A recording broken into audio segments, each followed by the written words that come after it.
Matt, you have said, as the headline I just quoted said, we should be outraged, screaming, going nuts over this. This is the mega scandal of mega scandals. Why, and why are you so outraged? Well, I mean, LIBOR is like the sun at the center of the financial universe. I mean, if they're monkeying around with LIBOR, I talked to one friend who works on Wall Street. He said this is like finding out that the whole world is built on quicksand, because LIBOR is in everything. It's in mortgages, it's in credit cards, it's in all kinds of investments that are tied up with municipalities and communities. So if they play with this rate, it affects everything in the world, basically. And this goes far beyond any corruption scandal we've had. Give us a quick overview. What is it they did? I mean, explain it to folks for whom LIBOR is like a foreign language. We know the prime rate, maybe we know, we see a credit card rate on the statement we get. What's LIBOR? Who is it? Who sets it? And what have they been doing to do this? LIBOR is basically, it's the rate at which banks charge each other to lend to each other. So it's essentially every morning a committee calls up each of the 16 banks in this committee, and they ask them how much they've been charging each other to borrow. And they report a number, and what they've been doing is lying about how much they've been charging. They've been giving lower numbers, or sometimes higher. Actually, they've been tweaking it in both directions. But essentially, they've been faking their credit scores. That's really what it comes down to. Okay. Now, I'm going to come back to the mechanics of this in a minute, because it's important in terms of how many other people almost necessarily were involved. Right. This can't be one bank doing it because of the way they do it. The import of this is, as you just said, every interest rate in the world comes back to LIBOR. You futz around with LIBOR, you're affecting hundreds of trillions of dollars every day. Right. Dennis, Matt is, I jump out of my skin and people know when I'm upset. For Matt, this is exuberant. Dennis, do you share the sense of outrage that if they're doing this, this is corruption based on corruption based on corruption? If anything, it's an understatement, Eliot. I'm not prone to understatement, so explain to me why that is.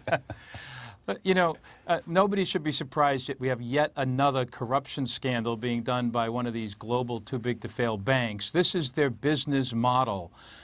They are based on and have been based on for a long time of making as much money as quickly as possible in any way that they cannot get caught. When they were deregulated in the early 2000s, it wasn't just that the regulators walked off the beat. They were given the green light that there were basically no rules that applied to them, and they could do whatever they want. And took them about 7 years, and they caused the biggest financial crisis since the crash of 1929 and gave us the worst economy since the Great Depression. The same people who did that, the same executives with the same business model that crashed the entire financial system in '08 are still running these banks. Diamond didn't just get to Barclays. He was there throughout the run-up and the good times through the scandal. And we're facing this scandal now, and there's going to be more to the extent that anybody keeps looking, because the entire business model is corrupt and rotten to its core. Dennis, I just want to, for folks who don't know who you are and your resume, you were you're a partner at one of the biggest law firms in the world that represented these guys. And I don't say that with anything other than praise. You've worked with them, you've seen them, you understand them. You're not some crazy guy off the street we just dragged in to spew venom at them. You have worked with them and understand their thinking, their business practices, and everything else, because you just gave a pretty serious and I think absolutely on-the-point indictment of what has been wrong with our failure to impose any accountability. Virtually nobody has been chased out of the business, despite the massive, unbelievably expansive corruption that we've seen month after month. Matt, I want to come back to you because you said something critically important. The number 16. 16 banks get together to create and set LIBOR. So one stray outlier wouldn't shift it because of the way they do it, right? They take the top four, the bottom four, toss them out. In order for them to affect the LIBOR, a lot of people have to be involved. Right, yeah. Every morning, the British Bankers Association calls up all 16 of these banks. They ask them for a number, to report a number. They throw out the 4 highest numbers and the 4 lowest numbers. So that means necessarily that it can't just be Barclays and the Royal Bank of Scotland. In fact, it probably can't even be 4 banks or even 5 banks. Really, in the end, it's probably going to come out that it's going to be all of them were involved in this. Right. And that's what's critical for people to understand, that this is a cartel-style corruption. It's not just one Barclays. Look, you've written recently about how mob behavior infiltrated Wall Street. Right. I rarely do this. I'm going to disagree with you a little bit. I think the mob learned from Wall Street, not vice versa. I think the mob, seriously, I think the mob looked at the business practices, whether it's Rockefeller in the oil trust or Wall Street, and they said, hey, you know what, cartels are good. They're better than hitting people over the head with a baseball. Anyway, your metaphor is perfectly apt. Dennis, you've seen these markets. Do you agree with Matt that this has got to be expansive? It's a cartel. It runs certainly beyond the UBS, RBS, and Barclays, the three that we know of having reached agreement so far. I think, you know, history has proved that it's not that common that it's a one-off example where a bank kind of goes crazy and does something by itself to essentially take advantage of or manipulate or rip off its peers. What they historically do, and we just saw this in the FX market, the foreign exchange market, where they were manipulating what they were charging their customers. And it's an important lesson that, it got spread out over many months. It wasn't a crisis that reached a crescendo like this. But in that market, even BlackRock, it was reported, got ripped off quite significantly. And BlackRock is one of the most sophisticated investors in the world. And if BlackRock can get ripped off in the foreign exchange market, as was reported, then anybody can. And that's the problem with this. It goes back to the core. You know, I tell people this isn't a scandal about LIBOR. This is a scandal about the business model of these banks, which is actually lie more. L-I-E, lie more. I like that. That's good.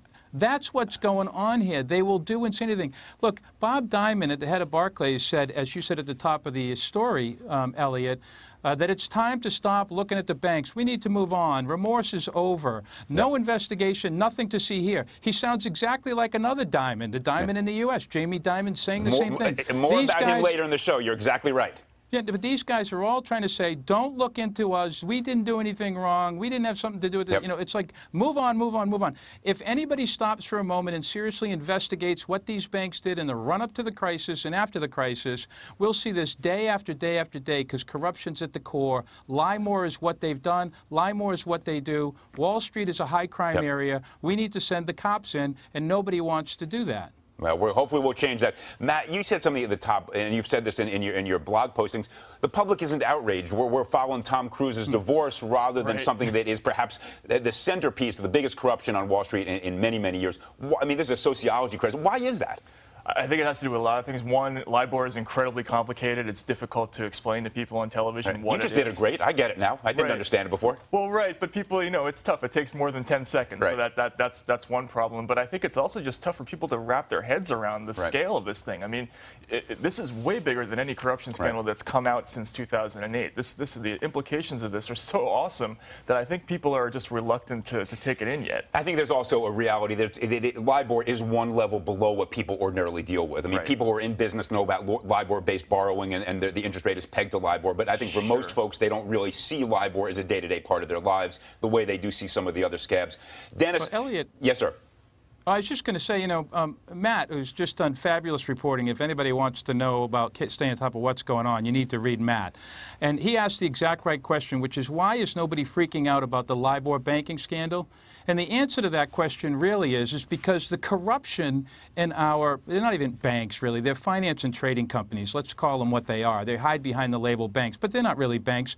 But what the corruption behind their business model has pervaded the political arena as well. And the reason nobody's freaking out is because, unlike in the UK, where there actually is an opposition party who's actually causing a ruckus, and surprisingly, the press, and Matt talks about this too, the press has really turned up the heat. And you'll notice the crazy leftist socialist rag called the Financial Times last Friday said that what we probably need is to wipe out this entire generation of so-called banking leaders who apparently have no ethics or integrity. And now I'm not talking about all banks or all financial. This is the biggest too big to fail banks. That's where the corruption is.